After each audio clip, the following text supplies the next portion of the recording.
Voy a revisar rápidamente el autor de esta frase. El autor de esta frase fue Zulfikar Ali Bhutto, un gobernante demócrata, y estas son las últimas palabras que pronunció mm, minutos antes de ser ahorcado en Pakistán, el 4 de abril de 1979.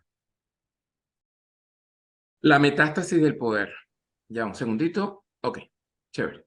Uno de los problemas clave en nuestra cibersociedad, con todos los problemas que ello acarrea, es la paulatina e inconsciente pérdida de la capacidad de decisión individual, siendo arrastrados en la vida cotidiana por las exigencias laborales y el ilusionismo social, consumiendo consumo. La satisfacción de las necesidades biológicas en el orbe se lastra debido al estrés causado por el desigual reparto de bienes a cargo de fuerzas fragmentadas y globalizadas al mismo tiempo. Esta conjunción de intereses participa de una estructura ambigua y camuflada, supuestamente democrática y virtualmente inamovible. Peor aún, está interiorizada por ciudadanos súbditos que se sienten impotentes para modificar su situación. Todo ello en una rígida, jerárquica y pasiva sociedad del espectáculo y el despilfarro, donde parece triunfar la tecnofelicidad, cobijada en instituciones estatales y empresariales bajo la densa sombra del hipnótico poder mediático y el ocio programado. Una buena definición del poder es la ilustrada que ofrece la enciclopedia editada por Diderot en 1765. El poder sería el consentimiento de los hombres reunidos en sociedad que hacen su fundamento. Aquel que no se ha establecido más que por la fuerza no puede subsistir sino por la fuerza. Jamás ella lo puede legitimar, y los pueblos conservan siempre el derecho de reclamar contra ella. Me gusta este término, lo recorté de un artículo en la investigación. La pulsión de poder no solamente es un deseo de estar por encima de alguien, que también existe, sino un cierto gusto mórbido por demás, por estar debajo de la escala jerárquica rindiendo pleitesía al de arriba. Es decir, hay una suerte de reciprocidad y de satisfacción de parte tanto del opresor como del oprimido. Y eso me lleva a recordarles, por ejemplo, a nivel fílmico, El portero de noche, que no comentaré porque está fuera de tono, pero es un ejemplo que acabo de ver. Ante el desmesurado nivel de beneficios obtenidos por el sector de poder en todas las latitudes, nos pone en evidencia que en definitiva algo no funciona. En realidad nunca funcionó, sino que empeora. Síntoma de esta decadencia es la aparición de gobernantes que en otros periodos hubieran sido inconcebibles. La relación con el poder nos seduce y nos lleva a los peores actos con tal de obtenerlo, retenerlo y acrecentarlo. Macbeth, Botan, Hagen, Reagan son recordados como símbolos, pero son reflejo actual de una crisis insostenible.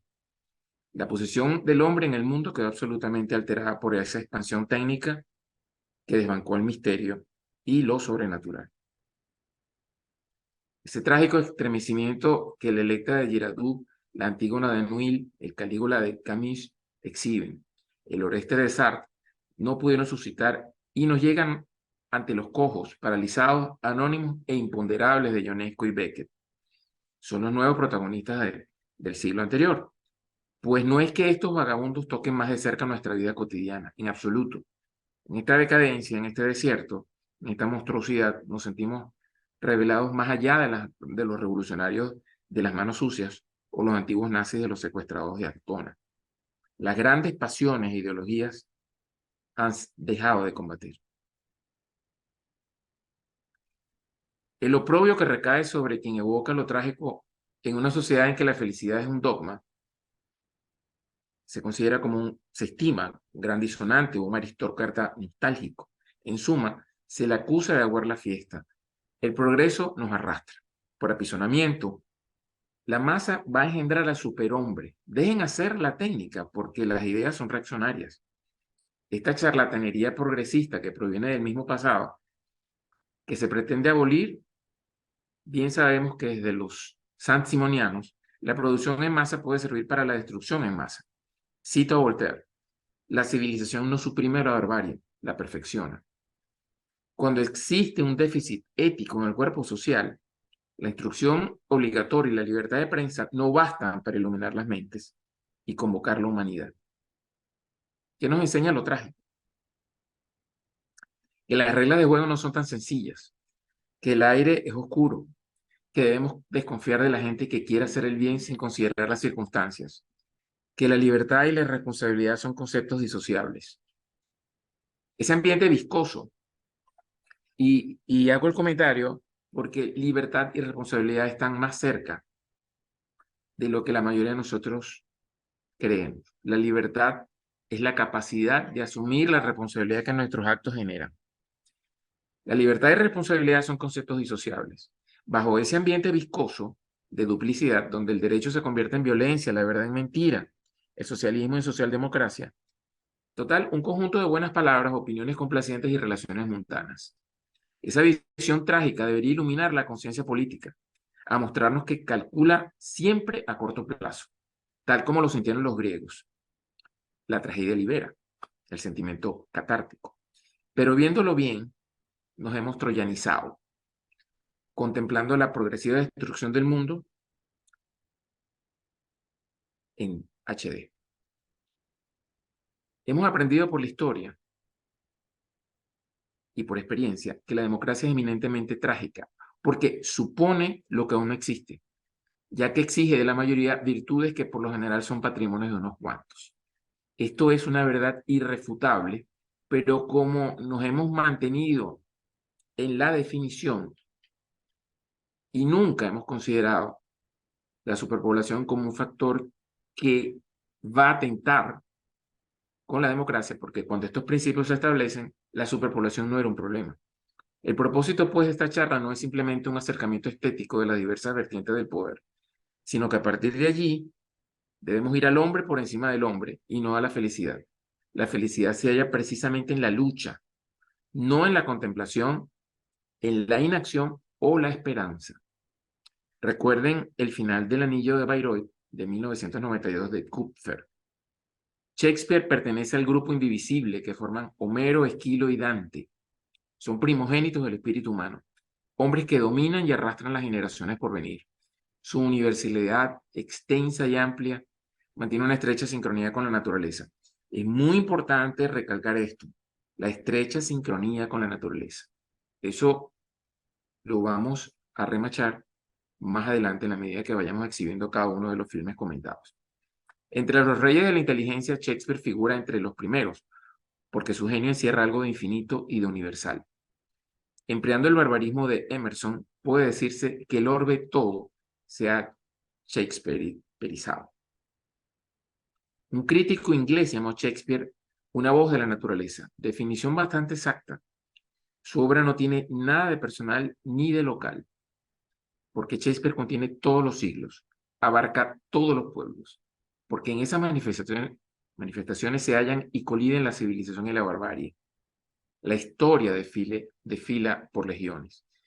Su vuelo de halcón aletea sobre el rebaño de los hombres, participa de la inmutable eternidad y logra extraer toda la gama de animalidad en cada uno de sus tiranos.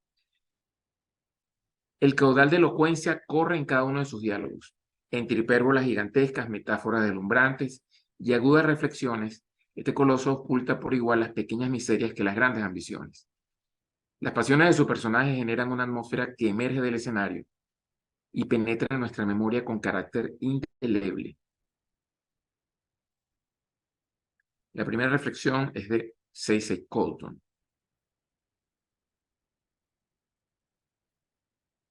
Voy a hacer silencio para que la lean.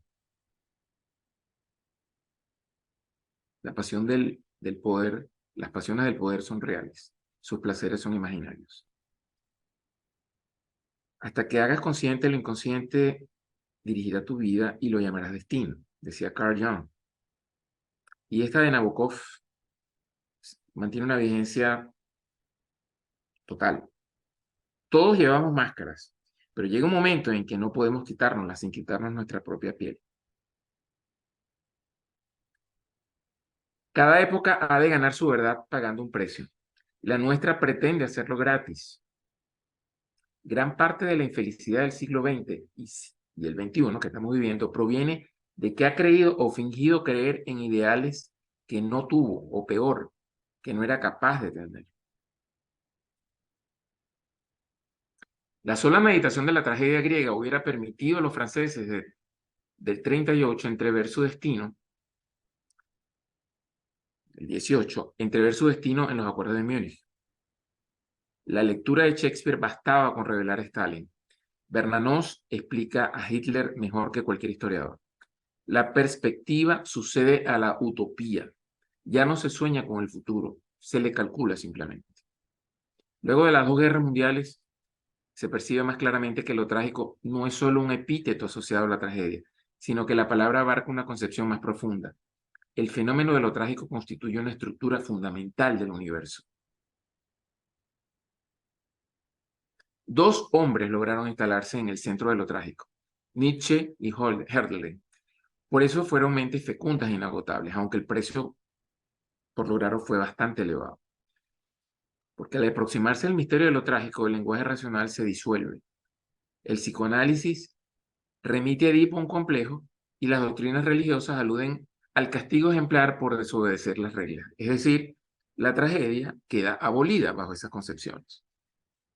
Para Jean Broffet, la tragedia es la historia de un retorno al orden que requiere la violación del límite. Por ello, lo trágico surge en el cinema como una necesidad inconsciente de mostrar y pretender exorcizar la experiencia de lo trágico en pleno desarrollo a través de las dos guerras mundiales. Por ejemplo, Alemania se anticipa con el expresionismo antes del estallido de la Primera Guerra y mantiene esa actitud hasta el ascenso de Hitler. El último filme expresionista alemán probablemente sea M de Fritz Lang del año 31. Dinamarca, a través de Dreyer, se vuelca hacia la figura de Juana de Arco. Francia, a través de la poesía existencial de un Jacques Prévert, lo revela en diversos escenarios. Italia va a apelar a la mirada interior con el neorrealismo. Suecia emergerá con el legado de August Strindberg a través de Bergman, y Japón, mucho antes de la debacle atómica, hallará en Kurosawa su voz más prominente. Ok, aquí está el título original que yo había propuesto para la charla, la trilogía del poder. Lo llamo la trilogía del poder porque en Trono de Sangre hablamos de usurpación del poder. En Kagemusha, suplantación del poder. Y en Ran, basado en la tragedia de Lear, no olvidemos que Ran significa en japonés caos, abandono del poder. En medio de las obras 1 y 3, y es importante recalcarlo, cuando llegue Kagemusha, lo subrayaré, el surgimiento de Kagemusha, producto de una reflexión que, si bien es cierto, no pertenece a la pluma de Shakespeare, siento que es una onda que reverberó en la mente de Kurosawa y que anidó durante varios años hasta que logró concretarse en este filme.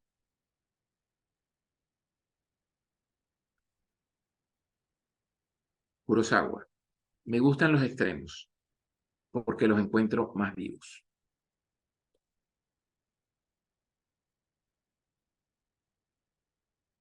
Recuerden lo que hablé de Shakespeare y la relación con la naturaleza. Japón se relaciona con la naturaleza a través de 4 arquetipos. El arquetipo número 1 es el equilibrio natural, aquel elemento que de forma directa o indirecta simboliza la naturaleza en sí misma, en un estado de armonía. El mediador es aquel elemento que sirve de intermediario y el humano.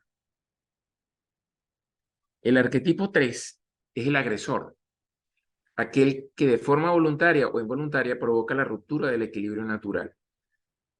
Y el cuarto, las consecuencias, se refiere a la representación simbólica de las causas generadas por la ruptura del equilibrio natural. Esa visión no la tenemos los occidentales, porque la relación con la naturaleza se ha alejado, es evidente. Pero en Japón, a través de la figura del bonsái, que es un miembro más de la familia, no ha perdido vigencia. Un signo, según Saussure, afamado lingüista, es la combinación de un concepto denominado también significado y un significante, sonido-imagen, que tiene como particularidad la ventaja de distinguir la oposición que los separa entre sí y el conjunto del que forman parte. Sin embargo, Saussure recalca la distinción entre signo y símbolo, porque considera que el símbolo no es arbitrario y crea una conexión entre significante y significado.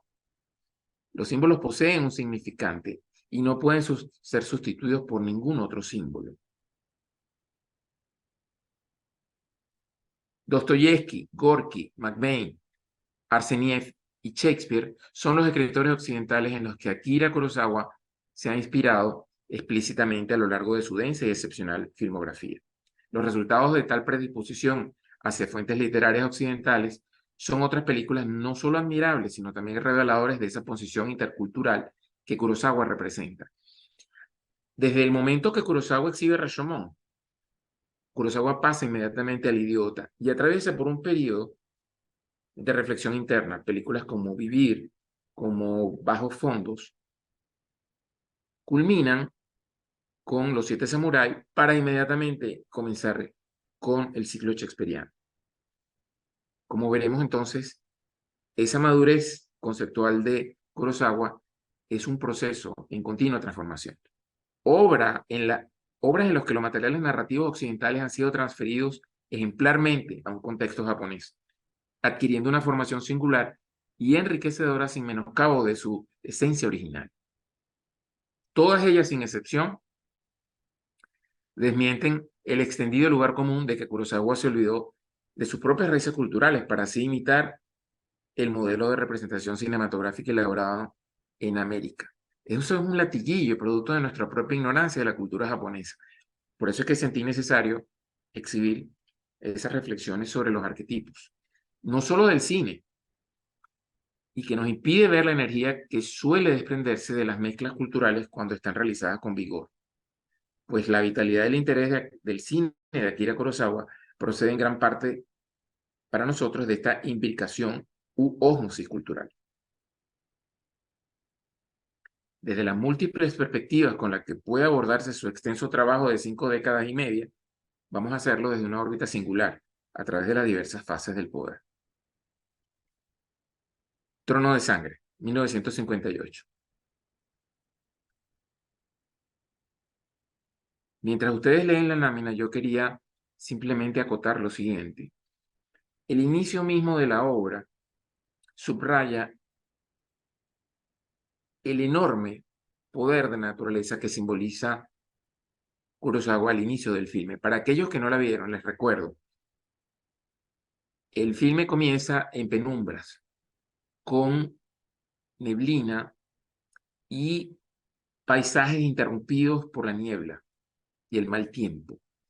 Y de ahí surgen a caballo las figuras de Wachizu y su banco japonés, que van al castillo y van a penetrar, qué casualidad, ¿verdad? Van a penetrar en el bosque de las telarañas. En ese bosque, Wachizu, antes de la profecía, van a perder el sentido de la ubicuidad y van a estar girando en círculo antes de poder salir de esa bruma, de ese bosque de telaraña. Macbeth es la historia de una pasión, la de una ambición y una lujuria por el poder. Macbeth pasa de ser un hombre leal a su rey, aclamado como era y en la plenitud de su fama, y se convierte en un traidor con tal de alcanzar el poder, asesinando a todo aquel que se interpone en su camino. Una vez conseguido el poder, se convierte en un tirano carcomido por desconfianza e inseguridades. La naturaleza humana se corrompe fácilmente. Las brujas le transmiten un futuro en el que él será rey, y el corazón y pensamiento de Macbeth no hacen más que inflamarse ante la posibilidad de lograrlo. La política está repleta de casos de estos corazones heridos por la ambición del poder. Macbeth dibuja como el que más el proceso de cómo poco a poco va llegando a ese fin. La cantidad de maldades, traiciones y violencia que tiene que cometerse para conseguirlo. Shakespeare no pone el acento en las disputas externas de los sujetos por conseguir el poder, sino más bien en cómo una persona se transforma o se deforma, depende de la perspectiva que lo veamos.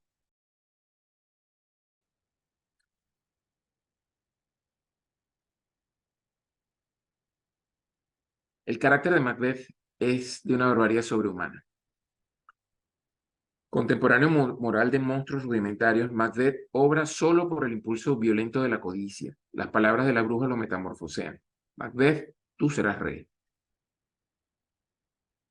Las reflexiones internas de Macbeth, les invito a que la lean, mientras les recuerdo un recurso que el gran Orson Welles introduce en una obra de cine negro que se llama Touch of Evil. Observen el paralelismo.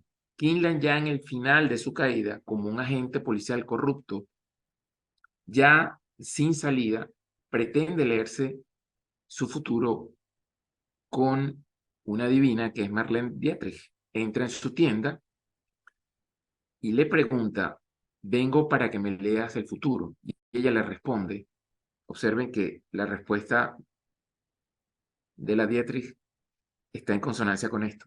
Ella le responde, Kinlan, tú no tienes futuro, solo tienes pasado. Suele olvidarse que Macbeth, ahora un sueño del arte, fue alguna vez un hombre en el tiempo. Pese a las brujas y el espectro de Banquo y la selva que tenía contra el castillo, la tragedia es de orden histórico. En 1054, unos 12 años de la derrota de los noruegos en el puente de Stamford y la conquista normanda Seward, el conde de Northumbria, invadió por tierra y mar el reino de Escocia y puso en fuga a Macbeth, su rey. Este, por lo demás, tenía algún derecho al poder y no fue un tirano. Mató a Duncan en buena ley en una batalla. Se opuso victoriosamente a los vikingos. Su reinado fue largo y justo. La memoria humana, que es inventiva, le tejería una leyenda. Esas tres brujas que se le aparecen a Macbeth, Shakespeare las llama las brujas extrañas. En la mitología sajona, la Weird, que es la divinidad que preside la suerte de los hombres y de los dioses, altera el concepto. Weird Sisters no significa las hermanas extrañas, sino las hermanas fatales, las nornas, las parcas. Más que el protagonista, son ellas las que rigen la acción. Saludan a Macbeth con el título de señor de Capdor y con el otro que les parece inaccesible de rey. El inmediato cumplimiento de las dos profecías confiere a la segunda un asesinato de Duncan. Banquo, su compañero, no le da mayor importancia. La tierra tiene burbujas como la tiene el agua, dice, para explicar estas apariciones fantásticas. Shakespeare no ignoraba que el arte es siempre una ficción. La tragedia ocurre en dos lugares y en dos tiempos, en la lejana Escocia del siglo XI y en un tablado de los arrabales de Londres a principios del XVI. Desde la palabra enigmática de las brujas, fair is foul and foul is fair, que de manera bestial o demoníaca trascienden la razón de los hombres, hasta la escena en que Macbeth muere acorralado y peleando. El drama nos arrebata como una pasión o una música. No importa que creamos en la demonología, como el rey Jacobo I, o que le neguemos nuestra fe. No importa que la aparición de Banquo sea para nosotros un desvarío de un atormentado asesino, o el espectro de un muerto. La tragedia se impone a quienes la ven, la recorren o la recuerdan, con la atroz convicción de una pesadilla. Samuel Coleridge, escribió que la fe poética es una complaciente o voluntaria suspensión de la incredulidad. Macbeth, como toda genuina obra de arte, ilustra y justifica este parecer. A partir de la misma obra de Shakespeare, con la que Orson Welles, 10 años antes, realizó una película de escenógrafo embebido por el verbo shakespeariano y los encuadres einsteinianos. Esta es la diferencia entre el Macbeth de Welles y el de Kurosawa. El Macbeth de Welles es teatral. El Macbeth de Kurosawa está filmado en exteriores. Y el impacto visual no se puede lograr por efectos teatrales. Ahí quizá uno exime a Welles por la parquedad que tenían los recursos para emplear el filme y las condiciones establecidas de hacerlo en 28 días. Kurosawa realiza no solo una película depurada, sino también un deslumbrante ejercicio de adaptación al cine de una obra de teatro. Ningún antagonismo exclusivista entre el teatro y el cine se deduce de la obra de Kurosawa. Más aún, la supuesta y denostada por muchos artificialidad teatral e inmediatez realista propia del cine se abisman entre sí para generar una provechosa síntesis selectiva. Teatro y cine no son enemigos, tienen sus diferencias, pero puestos en relación se hermanan mutuamente, multiplicando sus posibilidades, suscitando nuevas exploraciones y cofuncionamientos. La acerada belleza e intensidad que es Trono de Sangre constituye un auténtico poema visual de tono trágico que revela la posible vitalidad estética que puede obtenerse al conciliar minuciosamente modos culturales aparentemente antagónicos. Una vez que Wells hace Macbeth, Cahiers du Cinema en el año 66 lo destrozó. La película de Wells es pura bisutería. En ella todo es demasiado artificial y pueril. El propio Kurosawa expuso en una entrevista: el gran problema era adaptar Macbeth al gusto japonés. Los sortilegios son diferentes en Occidente y en Japón. Por ello adopté la forma del no. Y esto es importante recalcarlo. Esta forma se muestra sin ninguna complejidad.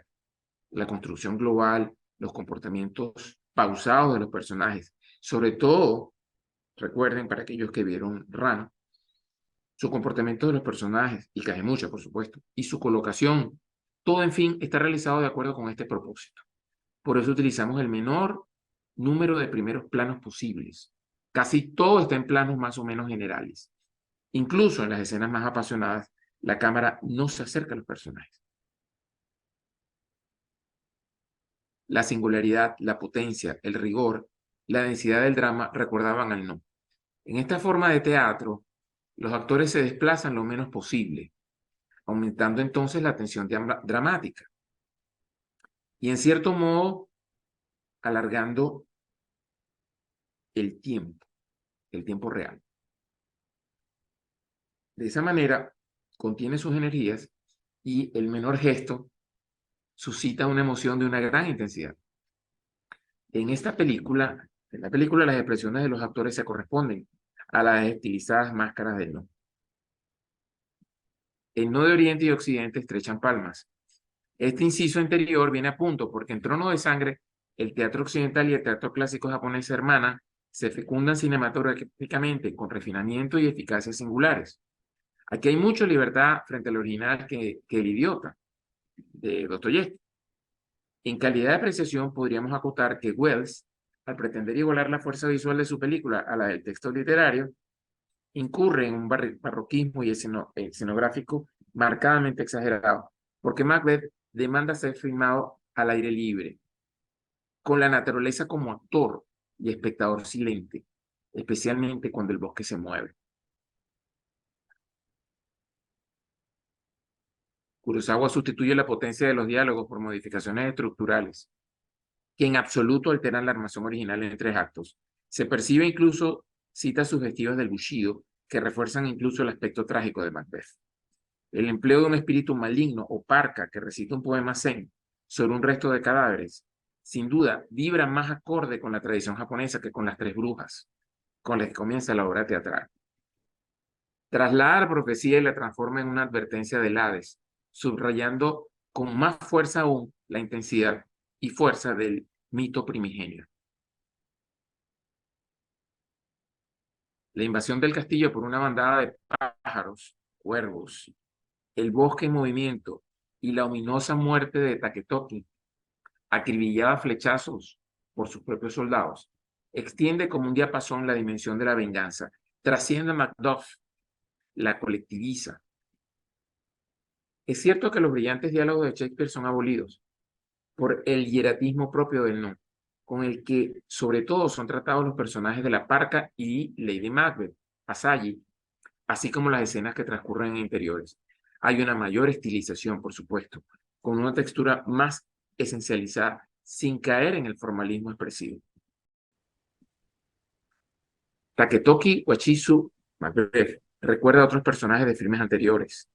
La acción transcurre en el siglo XVI, lo cual permite a Kurosawa expresar sus reflexiones sobre el poder debido a las innumerables luchas civiles que en ella se dieron, así como la alusión a las castas centrales de los guerreros samuráis, para quienes el honor era su divisa.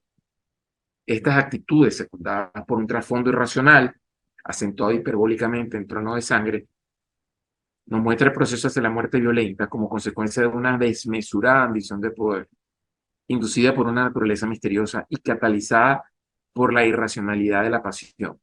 Estas son las palabras que encienden el acto monstruoso del crimen de Duncan, cuando Asagi le dice: un hombre sin ambiciones no es un hombre. Ese es el detonante.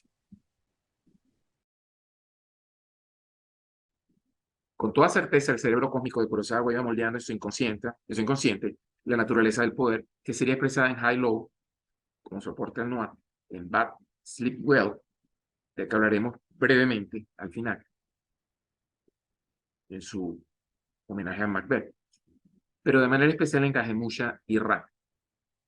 Es cierto que Trono de Sangre y Ran están directamente inspiradas en obras de Shakespeare, pues la crueldad y la injusticia son consecuencias del ejercicio de poder. Tanto Trono de Sangre como Ran transcurren por un evidente despliegue de signos de naturaleza. La niebla, el viento, la lluvia, el bosque, son expuestas en toda su exuberancia.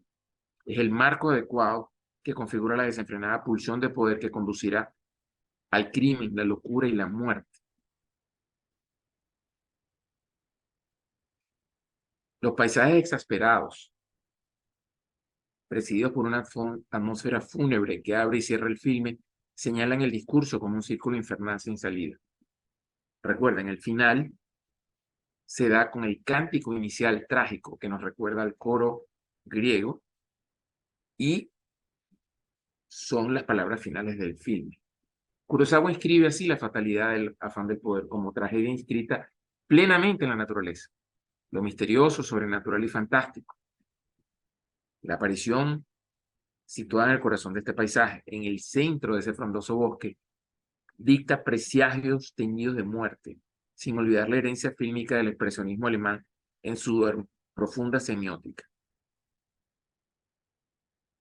Los huesos de cadáveres expuestos, una vez esfumada la aparición, nos remiten a la devastación de lo real. Transgredida la ley humana, surge la ley natural para imponer su veredicto.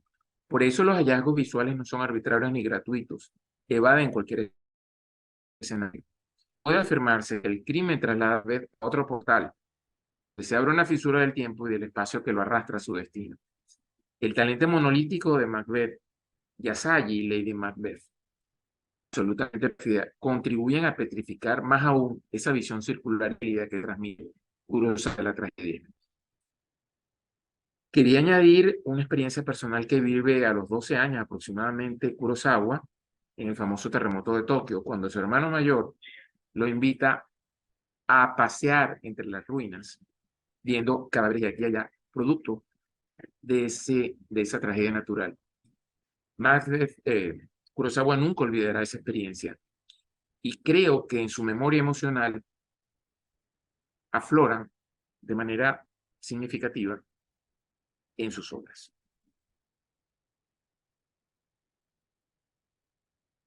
Esta es la escena de ajusticiamiento de Wachisu por parte de sus propios hombres. Lo indomable no es ambiguo, solo permite preguntarse por qué es indomable. La respuesta reside en que lo indómito trasciende la frontera de lo humano. Ignorarlo es una trágica limitación que se pretende exorcizar a través de adjetivos como tirano, perverso, diabólico. La pugna interior que anida en sus personajes está resumida en su desenlace.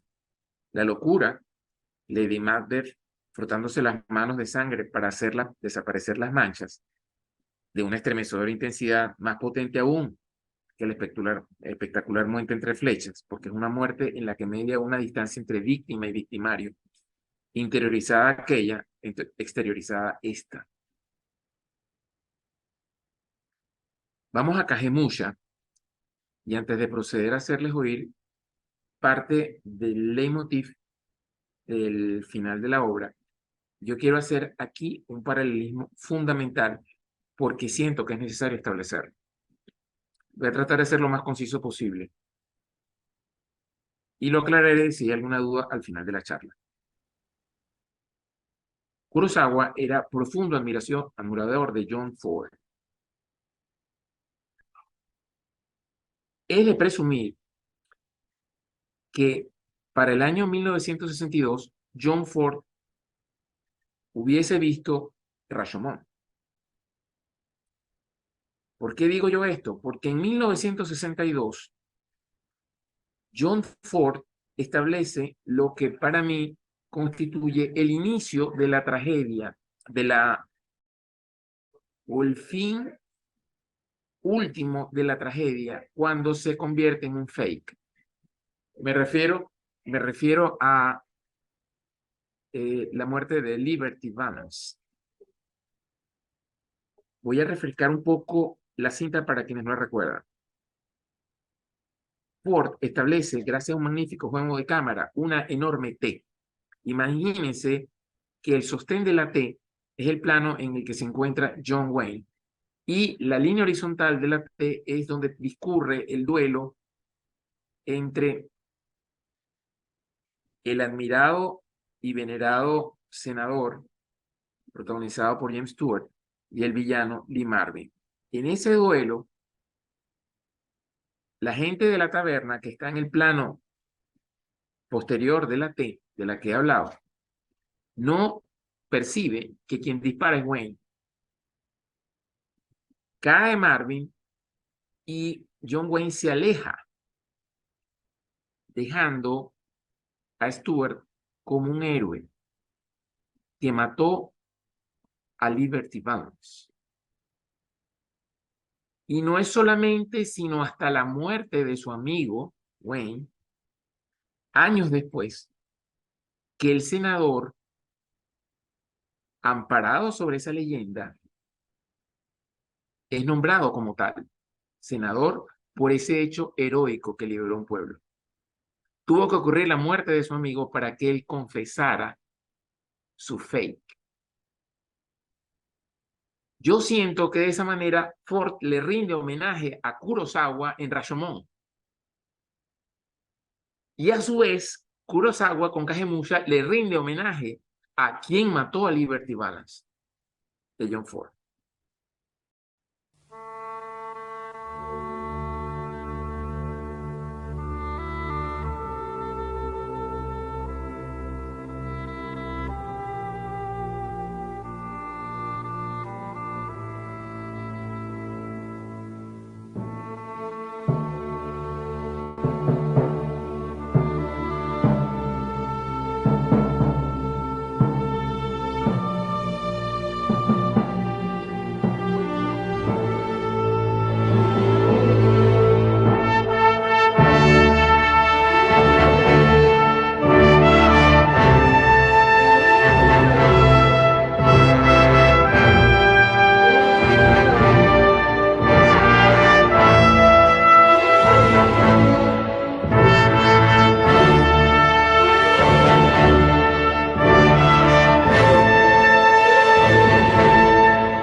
Kagemusha o la suplantación del poder.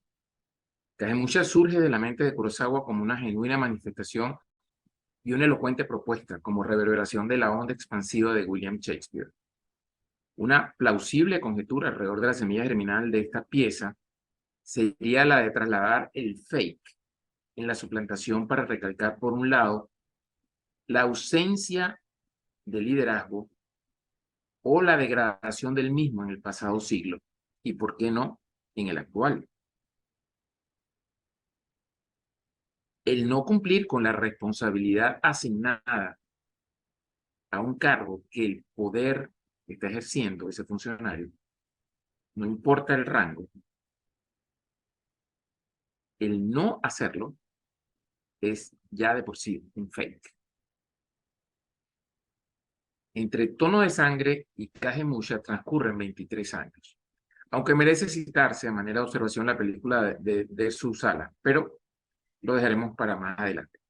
Sin lugar a dudas, la convulsa década de los 60, el magnicidio y crimen de los Kennedy, las purgas siberianas, la crisis de los misiles, la guerra de Vietnam, la invasión a Praga, forzosamente, deben haber moldeado y endurecido la visión trágica de Kurosawa a niveles previsibles. Curiosamente, esa década de los 60, luego de la adaptación de Hamlet, But Sleep Well, de Kurosawa, él se dedica a hacer filmes de carga humanista, como Barbarroja y la devastadora Dodescaden.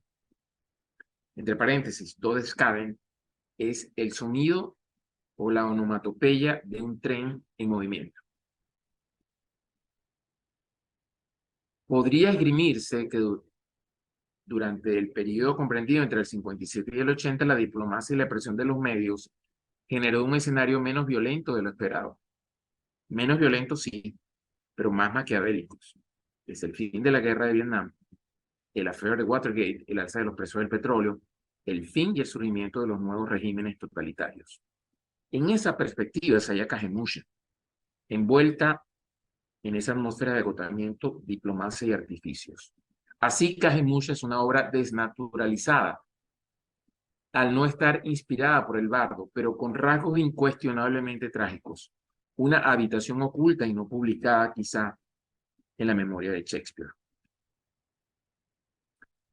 La obra recibe Palma de Oro en Cannes, con un premio ex aequo compartido con El tambor de hojalata, de Volker Slumberg. Las dos recibieron el premio ese año. En esas 2 décadas de afiebrado humanismo, se dio paso a este descomunal proyecto producido por Serge Silverman y con el apoyo tanto de Lucas como de Spielberg. Filmada en colores después de Dodescaden, su primer largo en colores, recibió la aclamación de grandes audiencias y crítica especializada. En una década asignada de reflexiones bermanianas, de silencios existenciales de Antonio Bertolucci, de reminiscencias del nuevo cine alemán y firmes denuncias políticas de todo orden, especialmente en Italia. Kagemusha es la personificación de una estafa consumada en el alto mando de un clan japonés. La inesperada muerte de su máximo soberano obliga al círculo de poder más estrecho a designar a un doble, a un fake, un personaje anodino cuyo único mérito va a consistir en parecer ser su líder con el fin de que la tropa no pierda su moral aguerrida y guerrera. Aquí la tragedia se canaliza por el sello de la impotencia, de la incapacidad de asumir en tan corto tiempo y sobre todo generar de la noche a la mañana no solo el liderazgo natural de su predecesor, sino el de representar mediante una forzada presencia ante su tropa la ilusión de su presencia, su semblante y el don de mando en un corto periodo. Solo la mano experta de Kurosawa fue capaz de producir un film de tan genuina singularidad y grandes momentos de poética visual. Ese y no otro era el espíritu de la época. La farsa duró 3 años. Por una torpeza comprensible de su inmadurez, estamos hablando del fake, sometida a la tensión de asumir el rol de un líder, concluye su comedia. No haré spoiler para invitarlos a verla, y por eso no comento el episodio en el que se descubre todo. En su última etapa de su existencia, este bandido, observando el movimiento de tropas y una moral para él inexistente, porque el submundo en el que él vivía no tenía nada que ver con un clan guerrero, le permitió crecer y captar el mensaje de sus sueños, donde Shingei, que es la persona a quien él representa, el líder que fallece, lo persigue. El peso de la responsabilidad que tiene que ejercer lo persigue hasta en sueños. Y es una de las imágenes más hermosas cuando Shingei lo acorrala literalmente en una pesadilla. Su último gesto, producto de la madurez final ante el paisaje aterrador de una tropa que ya sabe que su líder está muerto, con el consiguiente e inevitable derrumbe moral y la matanza de tantos y tantos soldados de ese clan, ante ese paisaje, a este bandido no le llega, no le queda otra sino ir directo al sacrificio, como un intento último de emular por última vez la figura de este líder. Ram, Caos, la adaptación de Lear de parte de Kurosawa y de Tora Ichimoji. Escucharemos entonces la banda más importante del film. El compositor es Toru Takemitsu.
En el corazón de Lear subyace la relación entre padre e hijo.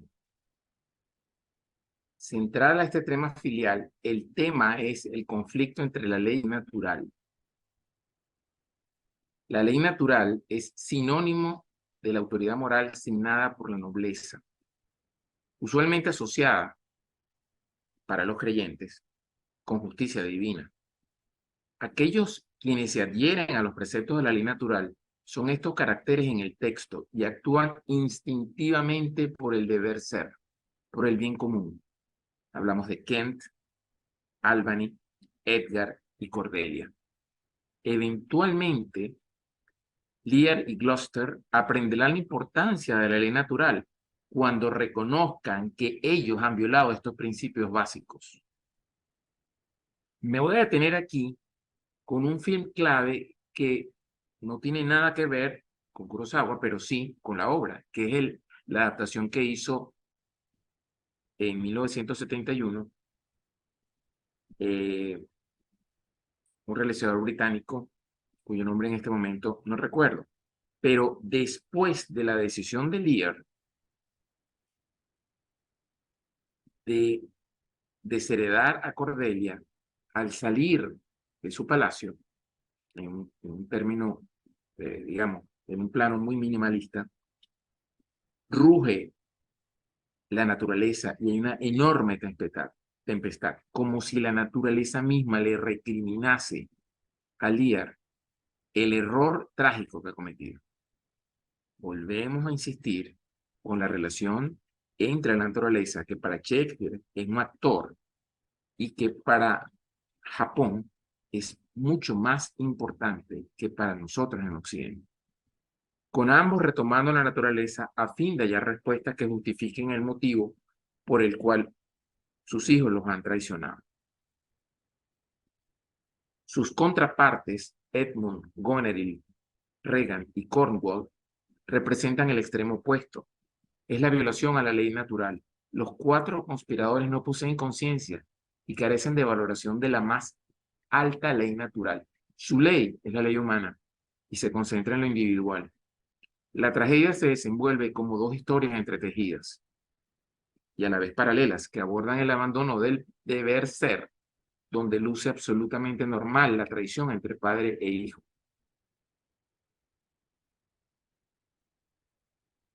Samuel Taylor Coleridge, a quien yo estimo uno de los más agudos analistas de la obra del bardo, decía: de todas las obras de Shakespeare, Macbeth es, en términos de movimiento, la más veloz. Hamlet es la más lenta. En este sentido, Lear combina, como el huracán y el remolino, duración y velocidad. Lear comienza como un día de tormenta estival, refulgente, pero en ese brillo, ese resplandor es siniestro y anticipa la tempestad. Mejor resumido, imposible. En Ran, Goneril, Regan y Cordelia son Taro, Jiro y Saburo. ¿Por qué? Porque la tradición en Japón obligaba a Kurosawa a hacer ese cambio de paradigma, representar la figura femenina por la figura masculina. Son herederos que se enfrentan entre sí para conseguir el dominio absoluto del feudo de su padre. A cambio de este cambio de base, le suceden otros que replantean el drama original en favor de la puesta en signos del discurso pretendido. El rey de Francia y el duque de Borbón tienen sus homólogos en los señores Ayabe y Fujimaki. Este último está interesado en unir en matrimonio a una de sus hijas con Saburo y por ello le ofrece hospitalidad en su territorio una vez que el padre le repudia. Al final, Ayebe y Fujimaki situarán sus tropas en la frontera dispuestos a intervenir si los resultados de la batalla entre Jiro y Saburo, dependiendo del resultado. Taro ha muerto en su previo enfrentamiento con Jiro y saben que eso los puede beneficiar. El conde de Kent es el leal Tango, que se pone de parte de Saburo e intenta reconciliarlo con su padre. Y de manera similar a como la obra de Shakespeare permanece disfrazado al lado de Lear, le ayuda y le lleva junto a Cordelia. Tango no sigue a Saburo en las tierras de Fujimaki, sino que permanece errante e intenta por todos los medios ayudar al anciano y de Tora Lear, hasta conseguir llevar hasta él a Saburo. El conde de Gloucester no aparece en el filme, importante, pero no así su hijo Edgar, que tiene su equivalente en Tsurumaru. A este importante personaje, Kurosawa le añade una hermana, Sue, esposa de Jiro, una mujer incapaz de odiar. Quizá Kurosawa estaba buscando un balance ético al sustraer a Gloucester. Sue se resigna a su mala suerte y se entrega a la oración. Y además, como doble u opuesto de este personaje, Kurosawa propone un nuevo personaje femenino, Kaede, que es esposa de Taro y amante de Jiro, sin duda uno de los personajes favoritos de su autor, nada proclive a ellos y del que solo se podrían señalar unos pocos de cierta consistencia. Yuki Yagihara, interpretada por Setsuko Hara, es la mujer del samurái Takehiro en Rashomon y, casualmente, Asahi en el Trono de Sangre. Una actuación por demás extraordinaria. Las familias de Sue y Kaede murieron a manos del clan Ichimoya al incendiar sus castillos. Y si a Tsurumaru lo dejaron ciego, a Sue y Kaede las obligaron a casarse con Jiro y Taro. La reacción de estos tres personajes entre su destino es diferente. Tsurumaru decidió vivir solo en una mísera choza, aislado de todo y de todos.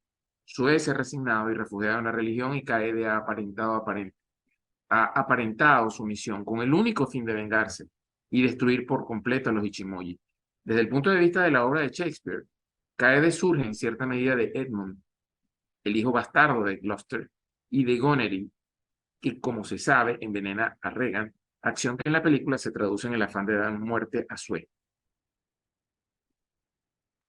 Por otro lado, Kaede es un personaje tratado tan fría y hieráticamente como Asahi en Lady Macbeth, en Trono de Sangre. Aunque la diferencia es el hecho de que Kaede ansía el poder para llevar a cabo mejor su venganza y no por ambición. Un personaje que tiene su origen exacto en la obra de Shakespeare es el lúcido, fiel y cauto bufón Kiyoyami, quien no vacila en acusar a sus crímenes a su señora Hidetora, aunque eso sí, aprovechándose de la ocasión que le brinda la locura en la que éste se ha hundido y lo incapacita para castigarle por su osadía. De los restantes protagonistas merece destacarse a Sue solo por ser esposa legítima de Jiro. La eliminación de Gloucester y la creación de Sue y Kaede, así como la ceguera de Tsurumaru, no afectan a la estructura narrativa, sino que tienen una clara intencionalidad discursiva. Kurosawa se sirve de ellos con evidente hincapié para aludir al pasado de Hidetora. Shakespeare apenas se alude a este pasado. Uno asume y eso puede inducir a un error que cómo es posible que Lear, habiendo podido mantener un imperio durante tanto tiempo, de manera de haber podido sobrepasar todos los intentos de derrocarlo, haya llegado a una edad en la que cometa una actitud aparentemente inmadura e infantil. Como Shakespeare omite el pasado, nos queda simplemente a nosotros hacer especulaciones. Solo Goneril, al final de la primera escena, en el primer acto, señala anecdóticamente, en lo mejor y más fuerte de su vida, no fue sino un temerario. Así que debemos esperar de su edad no solo las imperfecciones propias, inherentes a su condición, sino también a la desarreglada aspereza de genio que los años de enfermedades e irritación traen consigo. En la película, sin embargo, adquiere un peso decisivo. Lo evoca con orgullo guerrero el propio Hidetora. Se lo recuerdan sus hijos, justificando sus reacciones, y se lo reprochan sus víctimas. Tsurumaru y Kaede especialmente. El pasado de Hidetora está presidida por la violencia con la que erigió su poder. Este pasado le abruma ahora en el momento en que desea transmitir pacíficamente su herencia y se encuentra en un inmenso caos. Sus herederos repiten lo que él hizo tiempo atrás, antes de sentirse anciano y débil. Al subrayar el pasado de Hidetora y convertirlo prácticamente en causa motora de la guerra fratricida, Kurosawa señala inequívocamente su condición de tirano para reflexionar en torno a los vínculos del poder con la violencia y de este con la locura y la muerte. Son como un río sin control.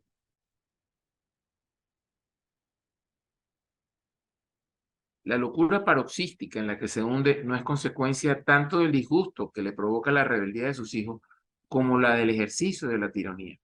En resumen, Idetor Alier no es un viejo patético e inofensivo, sino un tirano que ha cometido innumerables delitos. En Ran, Kurosawa vuelve a poner en juego las mismas obsesiones que en Trono de Sangre, su pesimista visión del poder, la crueldad que requiere conquistarlo y la devastación que provoca mantenerlo.